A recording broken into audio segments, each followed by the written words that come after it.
Hello! Welcome to episode number 9 of Self Improvement and Spirituality in Practice, Blooming with Greicy Hoo. Today I'm going to talk about how free is your will. Because, yes, you have will, but the thing is, are you really using it in a very conscious way, or the choices you make are because you were conditioned to think in specific ways and then you make more predictable choices? Yes, this is another episode to provoke deep reflections about your life.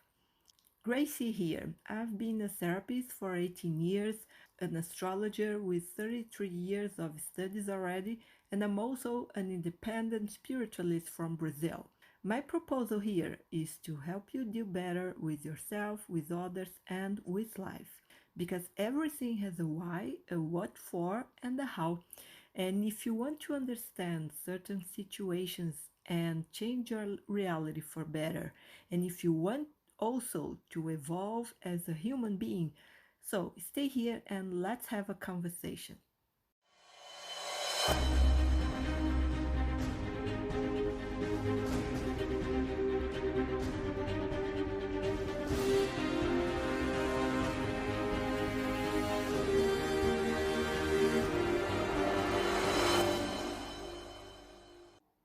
I'll start by saying that today I will shake your head, your thoughts, and the way you see yourself, your life, and everything. I'm warning you, be brave, okay? So today I'm continuing the subject I approached in the last episode when I talked about when and where your will is not free and does not work. And in this episode, I'm going to talk about when and where your will is free and really works. But the question is, are you making a good use of your will? So, to begin with, it's necessary to make it very clear that for life with a capital L, the degree of will that a being has at a given moment in their evolutionary trajectory depends directly on their level of consciousness. And as this can vary enormously over several lifetimes and even over an incarnation, the ability to choose also changes over time, and especially with experience, of course. And as a result, I prefer not to use the term free will, but only will, because for the vast majority, still little evolved, it's not that free. There are several elements that can really interfere and even overlap an individual's will, and therefore limit their will without them realizing it, leading them to choose more by induction than on their own initiative. And what are those elements? Let me list them for you here. Like, for example, beliefs acquired ready from the outside, from people like parents, teachers, and society in general. Beliefs deduced by guess, beliefs obtained from experience. For example, and if you had like a bad experience, you may be, if not even traumatized, but that bad experience can develop a certain way of acting in the future, like basically more having a fear of going through the same situation. So fear really limits someone choices in life, right? Because it diminishes the level of courage. Other things, habits or conditioning, basically, even acquired in past incarnations, it doesn't matter. Other things, opinions of others accepted willingly or unwillingly, like, for example, emotional blackmail. and coercion, manipulation, or if someone tries to make you behave in the way they want and not respecting your will, being very authoritarian or bossy, it doesn't matter the kind of pressure they try to put on you. If you accept that pressure, then you are acting much more accordingly to their will than yours. And another element that can interfere is heredity and physical limitations or deficiencies. Because depending on your body's condition, there are things you can do and there are things you cannot do like regular people, for example. Likewise, the subliminal message contained in the media, guilt, or any other means used by the ego to impose its desires. Also, hypnotic or telepathic induction of other beings, or maybe if you are, for example, in a place, because we can, in somehow very subtle way, perceive the energy around us and even thoughts from other people without realizing they are not ours. And if you are dealing with someone very magnetic with a strong magnetism, you can be induced to act in some way or think in some way because the other person's will is so strong and powerful that really can dominate yours, and you won't really realize it. You feel like an authority about them and you react accordingly to it. And I mentioned guilt. Guilt is a very powerful thing to restrict someone's will because the person is guided by feelings of punishment, right? So, of course, they are actually not as free as they think they are. Other things that can interfere: lack of emotional discipline. Imagine someone who is so dramatic and gets impressed very easily by little things. And this lack of emotional discipline can lead someone to not really act but actually react instinctively to things without really thinking. And also psychic disturbances like neurosis, schizophrenia, hallucinations, when someone can't really control what goes on in their mind. So, of course, they won't have much choice, conscious choice about their behavior or even their own thoughts. Other things, ravishing passions. If you are so in love with someone, so crazily in love, then you won't think clearly, right? You will be moved much more by your desires than by your common sense.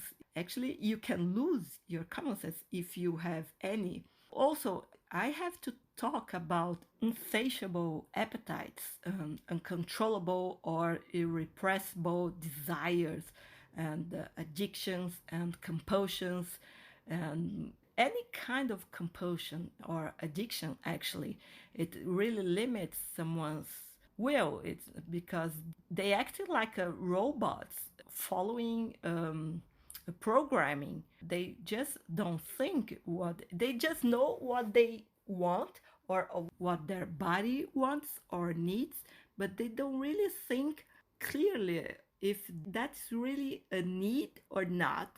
You know, it's so compulsive that the behavior becomes more in autopilot mode. There is also the energetic influence from the environment or from people, and it doesn't matter if they are incarnated or disincarnated. So, those people to whom you can feel attached, and also mental suggestion from disincarnated beings, because we are so in the middle of the collective unconscious that how can you say that something that goes in your mind is really yours, one thought of yours, or you catch it from the collective unconscious, you can't be so sure of it. And it's not only with thoughts you have that goes in your mind, but also desires and the will to do something.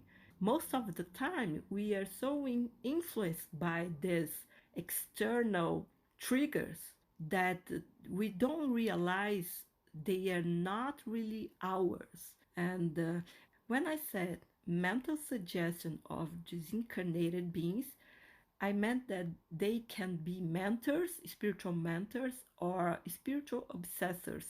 Because here in Brazil, we study a lot about relationship and influences from the other side, spirits. And the principle of spiritual obsessor is someone who doesn't have a physical body and tries to impose their will over someone who has a physical body. So they like whisper thoughts, trying to make someone do what they want, and basically they don't respect someone's will. That's why they are called obsessors. And but if you have a spiritual mentor trying to help you, you can have like a feeling of doing something, or you can have, you are planning to go to a certain place, and then you had this thought just not to go there. You can think, well, I was really thinking about going that place. I don't know why I'm feeling not going anymore. It can be your spiritual mentor warning you because there's something there that won't be good for you. And this is also why I prefer to use only the term will, as we do not always choose and act as freely as we like to believe. There are so many factors that can really influence our will. And most of the restrictions on one's will come from themselves or from the impositions of others or the world, which they allow, of course, in some way, to restrict their freedom. There is also the case of the person who doesn't always act as they should for their growth and insists on being static and when they do not regress in their condition. So if someone insists on not evolving in their consciousness, like in a furious and spoiled rebellion against life, actually deep inside it's a choice, right? It doesn't matter if it is conscious or not. If you are so frustrated that life didn't went the way you wanted, you can refuse to go on, right? And there are so many people that really believe this. If life was not as I wanted it to have been, then I won't be so, I won't have that goodwill to live anymore. And this kind of tantrum, childlike behavior, it's very typical of people with enormous wounded pride and is tolerable only for a certain time, after which life with capital L naturally activates the mechanism of pain and suffering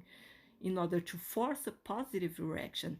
And as I always say, there are two ways to change in life: by choice, using intelligence, and by coercion, which is through pain, when life really forces someone to change. Then, freedom of choice is, in this case, when life has to use force. Freedom of choice is confiscated, so to speak, until the necessary inner change to adapt to the new reality occurs. So basically, it works like this: you are free to do what you want as long as you follow and fulfill your soul's purpose.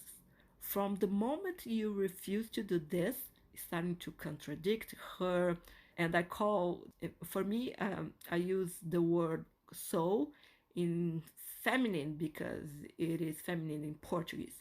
So, from the moment you refuse to do what your soul wants, starting to contradict her excessively or trying to screw her up, then she changes her procedure. takes command with short reins, and determined can make your life a living hell until you get tired of suffering and give in to her will. Do not underestimate the power of your soul, as just as she performs wonderful miracles in your life, she's also capable of creating unbearable difficulties, like really unsurmountable obstacles, painful losses of psychological crutches, for example. And also, your soul can create desperate loneliness and inner emptiness and whatever it takes, and you can take it as whatever become functional to stop you from listening to your ego and resume the path of evolution. Freedom resides in the head, in the mental concepts that determine emotional reactions and actions. The free being is the one who dominates his weaknesses and does not succumb to external influences. That's it.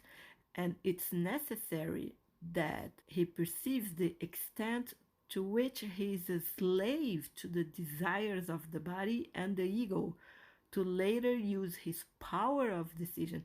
If he has no idea how and how much he's governed despite his conscious will, he tends to think it's normal to live like that, especially since this is the way followed by so many around, right? Habit is an enemy of free will. And why is that? Because when you adopt conditioning, you give up your creative capacity for the comfort of turning on autopilot and not having to think or make decisions to do something. That's very comfortable, right? And this comfortable behavior also appears in those who prefer to follow the old customs of others, which pass from generation to generation with the name of tradition. This is the case, for example, of children who imitate their parents and grandparents without further questioning, even if they are not happy or don't have completely satisfactory results. The argument is if it worked reasonably for them, it should work for me. And that's the case of a young person who has the will, the desire to pursue a specific career, but their family has a business and they decide to work on that business because they don't want to face their family and impose their will. Or there are cases, for example, also that you have families where the parents or one of the parents is a doctor or a lawyer or an engineer, and since the person is still a baby, a child, the family tries to make their head by always saying, oh, when you grow up you will be a doctor like your father, a lawyer like your mother. And then those individuals are raised to believe that that will be their future profession, and they don't even question it, right? But at some point, if the young person has a stronger personality, they will try to, it's not impose their will, but to fight for their desires in life. But if the family doesn't support them, then they can give in of their own dreams because, emotional dependence, because they don't want to go against their families, the people they love. So in this case, their will, they have it, but they are not using for their own good, right? It can be the case of adult people who never fulfilled their dreams because they followed what their family wanted them to do or be. Frustration is the main consequence, right? So, leaving aside their own nature and giving up the right to be themselves, many wear other people's costumes and incorporate characters interpreted by others, starting to copy them and even repeating their lives. Like, for example, a daughter who marries at approximately the same age as her mother did, with a man who looks like her father, raises her children the same way she was raised, and despite striving to do differently in some points that considered flawed and trying to be more successful, and she ends up making the same mistakes as her mother. Taking and following a finished model instead of inventing a new one adapted to the particularities of the temperament may seem easier and even safer. However, it is not a guarantee of success and happiness, and it really limits the ability to improvise and choose. There are people who don't want to have work, who don't want to have challenges and headaches. They just want to live life since they are incarnated and need to survive. In this case, laziness, lack of initiative and will reject a greater dose of will and freedom, making the person more subject to general outside influences and including hunches and decisions made by others for them, since their greatest interest lies in survival and the pursuit of physical comfort, not in the realization of their spirit. The more authentic person who accepts himself as he is and is really himself, despite the standards of society and the expectations and opinions of others. This individual has a greater dose of own will and courage to make choices different from the passive mass or induced by the desires of others. And being more sincere with himself, he does not allow himself to be limited by conventions and takes the reins of his life with determination and firmness. Then, of course, he is someone who makes greater use of his power of choice. Also, he may be dominated by worldly ambitions, fear of failure, competitiveness in the professional aspect, and the search for a partner, and all the minor motivations of the ego, which so imprison the being, right? The ego really works against us with its illusion of where our happiness is. It's very comfortable to believe that everything that happens, especially bad things, is God's will. And this is a very old theory, repeated for centuries without question by many, but it does not really explain why. And it often sounds difficult to accept, right? Because how can a good, fair, and merciful God be able to inflict suffering on good, charitable, and decent people? Such an attitude seems more consistent with a sadistic and authoritarian being, right? If not vindictive, who acts on a whim. Where is coherence in this case, in this way of perceiving God? In my opinion, this is a weak, simplistic, and distorted interpretation which was learned through repetitive and consoling education. The truth is that God created the laws of life to keep the universe in order, regulating our actions. If we are not interested in knowing and also studying these laws, and if we don't know how to act properly, insisting on creating negative effects on our lives, that's another question.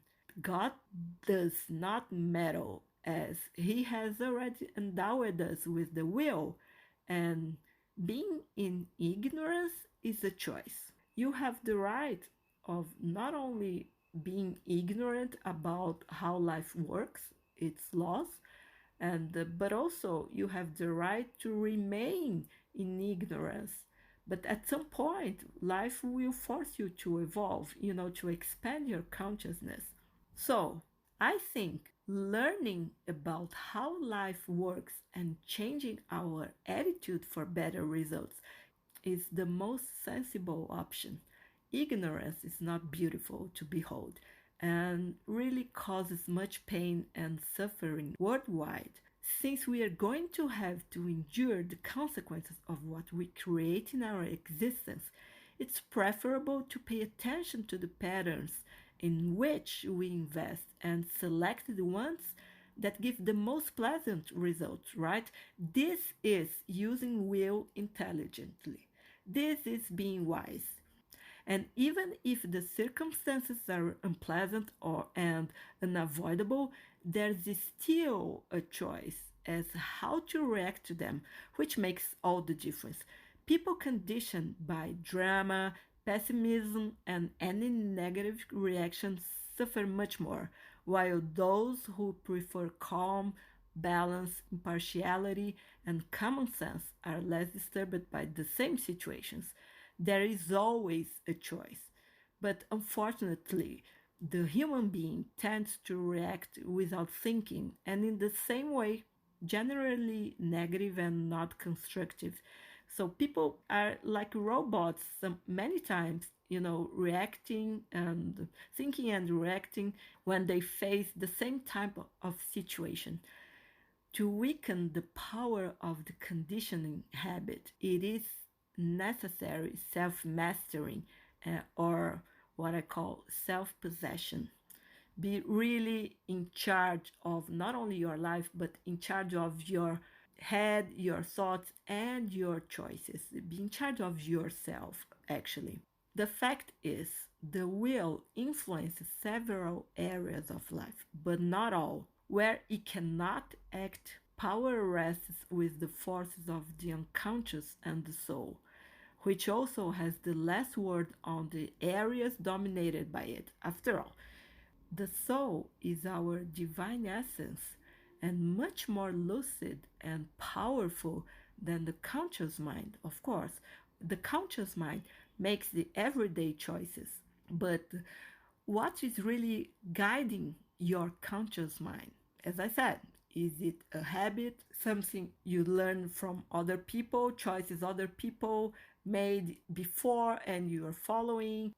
It's very likely that your choices are not being guided by your soul, especially if you are too rational and if you have a very logical mind and you are not in contact with your higher self. Putting it in proportions, it could be said that only a small percentage is in the hands of our conscious mind or our lower self.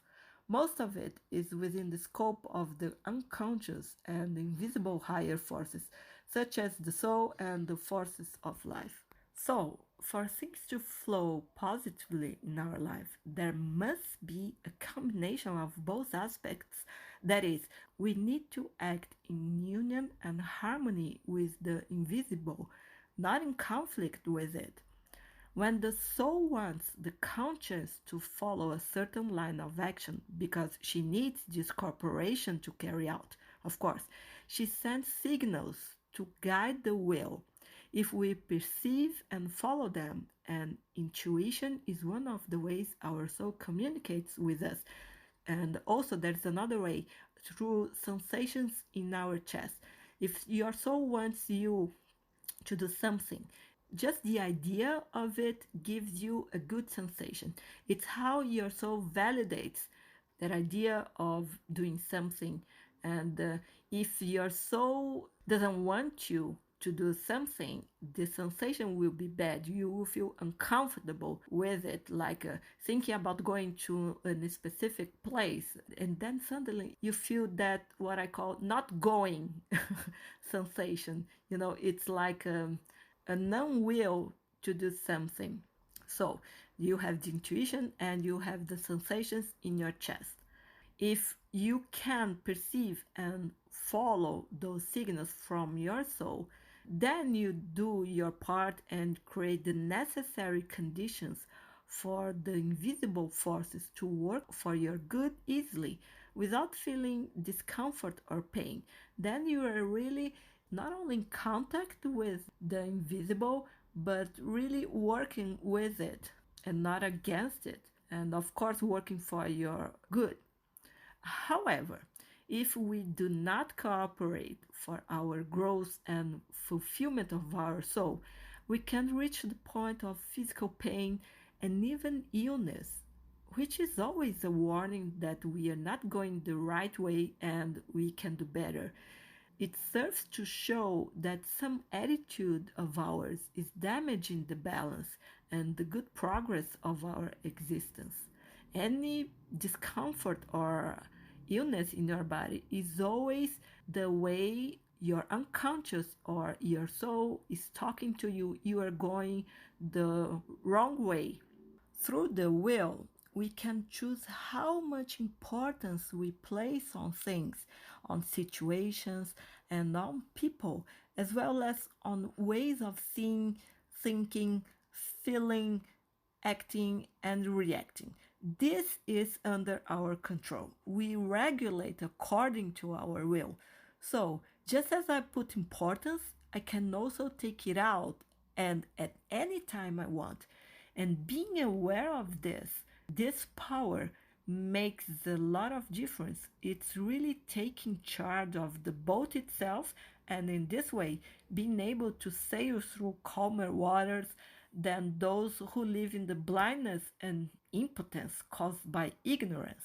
That's why deep and real knowledge makes a huge difference in creating a better life or being just a powerless victim of circumstances. Actually, the subject of will is very vast and complex, and I don't want to discuss the question of the power of choice here in spiritual terms. That is, the reincarnation programming done when this happens to be done before birth and how much one can renegotiate this programming in life, as this is an even deeper discussion. I only intend to keep the subject at a more superficial and immediate level, but just as important. We like to think that we are free to do what we want after all. This gives a feeling of power, right? Only that in daily life, it's not quite like that, and not so much due to external circumstances. That is, events beyond our control, which are usually called destiny. In practice, we are the ones who limit our will, and a lot actually, without realizing it. Or we let certain ideas limit us, whatever, doesn't matter. But you are in charge.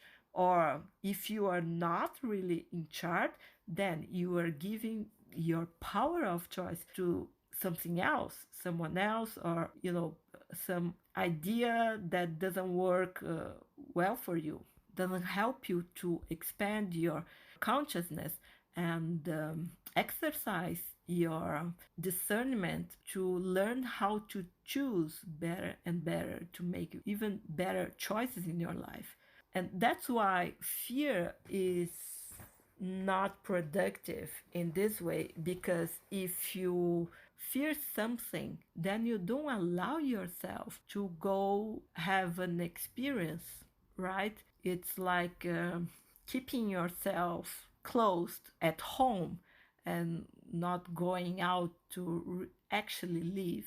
Then how can you grow if you are not living? How can you grow if you are not having experiences? Right? If you are protecting yourself so much that you are actually spoiling yourself. A person who has grown up absorbing a series of beliefs about right and wrong, good and bad, normal and abnormal, obviously has what I call a procedure manual for both themselves and others around them. Those who have a more radical and limited vision based on black and white can hardly see intermediate shades of gray. And those shades of gray are really much more than 50 shades. And this person already shows less flexibility in the points of view. Therefore, it is common for them to present an internal controlling voice, that the voice that is right, is critical, and even authoritarian, which does not admit behavior outside the expectations. And as I mentioned before, someone moved by his soul acts based on feelings. That is, he first considers whether or not he wants to do something, and he's very honest with himself and very spontaneous. On the other side, many people influenced by an education full of rules act based on the mental, being constantly directed by a small voice in the head. It is the what I call the subpersonality, the sabotaging subpersonality, which is annoying, demanding, always dissatisfied, and relentless.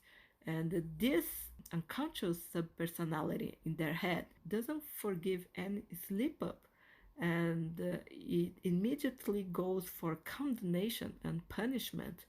And so basically, this sub personality is very vain and lives preoccupied with what others can think, what others can say and do.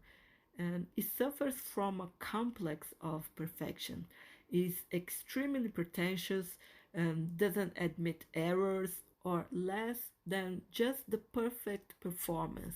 Anyway, this subpersonality is a dramatic, cruel, and saboteur mad one. And what makes it more dangerous is precisely the person's ignorance of its existence. The more unconscious it remains, the sabotaging subpersonality, the more power it has. After all, there is no vigilance and no limits are imposed by the individual, right? If you are not aware that there is a voice inside of you really in charge of your life, of your decisions, then you cannot defend yourself. You cannot impose your will to it, right? So, I have a very important question to make here.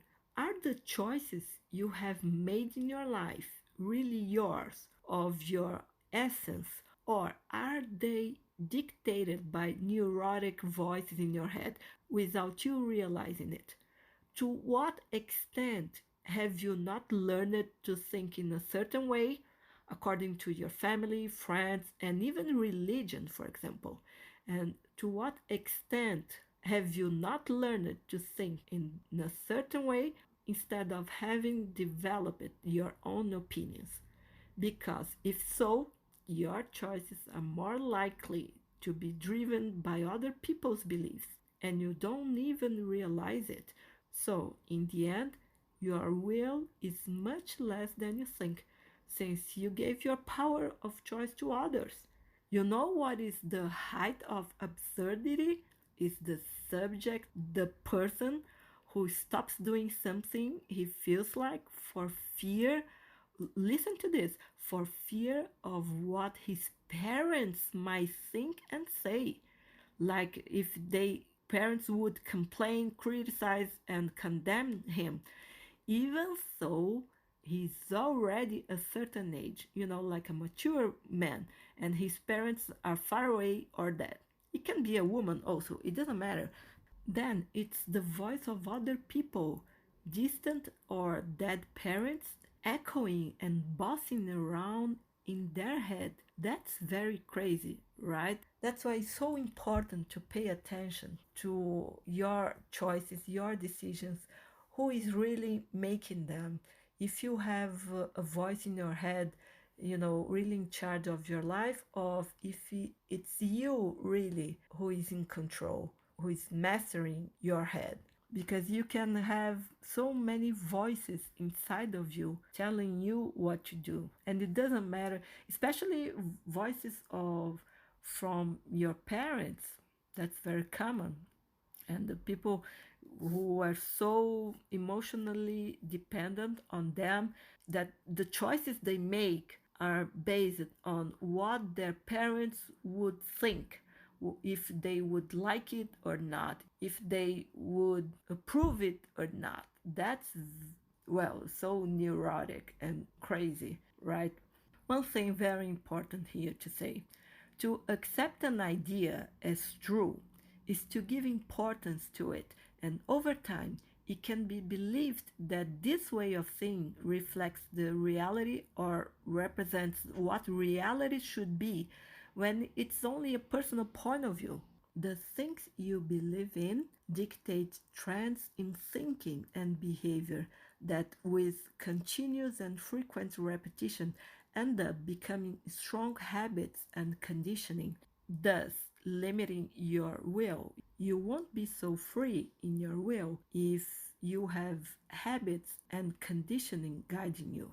So, without realizing it, people condition themselves to think, feel, act, and react in the same way to similar situations, which brings about similar results in their lives. Of course, it creates a pattern that is always repeating over time. When the repetition of the same negative effects becomes too obvious, creating a pattern, these people usually justify it with the concept of karma, adopting an attitude of a resigned and impotent or even angry victim. They do not realize that they themselves created their destiny with beliefs fed with time, sometimes decades, and even lives. They only reap the fruits of the seeds planted and cultivated carelessly, right? Of course. Moral of the story: be careful with the thoughts you nurture, as they shape your character, your choices, and your life. The most basic level of use of the will begins when we choose to give importance to a thought or not. From there, a feeling or desire related to it and the decision of a corresponding action may arise. So, depositing importance or not in a thought is a choice. And like everything you do, it has consequences. Therefore, it is essential to pay attention to the processes of the mind in order to select well the seeds that are planted. What are you planting in your mind? Mental patterns, what is believed and given importance, create emotional patterns, which influence and determine choices, which in turn shape destiny. And there are patterns kept in the subconscious that come from past lives, not all of which were acquired from other people, especially parents, or created by the individual in the current incarnation. If the response given to a situation results in physical or psychological suffering, to insist on it under similar circumstances is to insist on pain. So, to achieve a different result, it is necessary to adopt a different attitude. And it's by being aware of this that you can learn to choose better or to mature your will. The evolutionary process leads to the responsible maturation of the will. Knowing how to choose wisely is one of the greatest difficulties and challenges for all of us. Also, it's more for some than for others, of course. We were not given the option of not choosing. And why is that? Because even not choosing is already a choice. Becoming aware of your own power of choice, which begins with mental activity, allows you to take charge of your life. This is true freedom. We can and must select what we feed or not in us, what we give importance to, and make grow and stay strong in us, in our mind. Attention and discernment make a big difference because ignorance can be comfortable, but it's always a prison. So, the more you monitor and dominate your thoughts, nurturing the positive and healthy ones in a conscious and responsible way, the freer your will becomes, as you do not let yourself be influenced and guided by the preconceived ideas of others. And the worst ideas are the ones that feed the fear of something. By extension, your choices in life turn out to be really yours, and you learn to take responsibility for them, regardless of whether the results are pleasant or not. This is being mature. This is expand your consciousness. So, do you realize how, even without wanting to and without knowing, you are the one who determines how free your will is throughout the successive existence you have? In general, the power of choice that we enjoy is proportional to the growth we have achieved so far, as the will increases with the evolution of consciousness, of course. And as you mature your discernment, your consciousness conquers the ability to choose even better. And of course, you need to go through different experiences in your life. You need to experience different situations, relationships, and get to know to different people, and exercise your discernment and see what is best for you. The most important thing is that you are aware of the choices you make in your life. Being in a relationship with this kind of person is not good for me because I suffered before. That's why it's so important to be in contact with other people, even with distance, social distancing, right? In the quarantine. Then you can see how many different types of people there are in the world, so you can really be more aware of yourself. This is about self-knowledge, right? You know yourself by relating to other people, what you really like in someone or not, and then you can choose your relationships better. The kind of people you can have around you, you can choose to have around you in your life. So, living and going through different and maybe crazy experiences in life is not a choice. We have to exercise our discernment, expand our consciousness, and learn how to choose better. It's like when we gain more and more confidence and freedom from our parents. As we grow up and show that we already have the maturity and responsibility to take bigger steps. Or does someone in good conscience release a small child in the middle of the street without paying attention to what he does? Or let a teenager take a car alone to do whatever he wants without limits? So, as we grow in our consciousness and become more responsible for our decisions, their consequences, we will receive naturally more freedom to choose in life. And then our will be the same, but we will have more freedom to choose. And to finish this episode, I will leave you with 3 thoughts. First, not choosing is also a choice. Number 2, sowing is free, but harvesting is mandatory. We used to say this in the spiritual circles here in Brazil. And the last thought, to each one is given according to their merits. I told you I was going to shake your head with this episode. I warned you. Now your consciousness can go back to the same as before you listening to this, right? You can participate in the podcast by sending a voice message through the link in my Instagram bio, which is at Greicy Hoo, GreicyHoo. Or you can reach me on Instagram to DM me a comment, a question, or a suggestion. If you liked this podcast, subscribe on your favorite platform to receive new episodes, or follow me on Instagram to find out when there will be a new one on the air. Stay well, and we'll talk again in the next episode.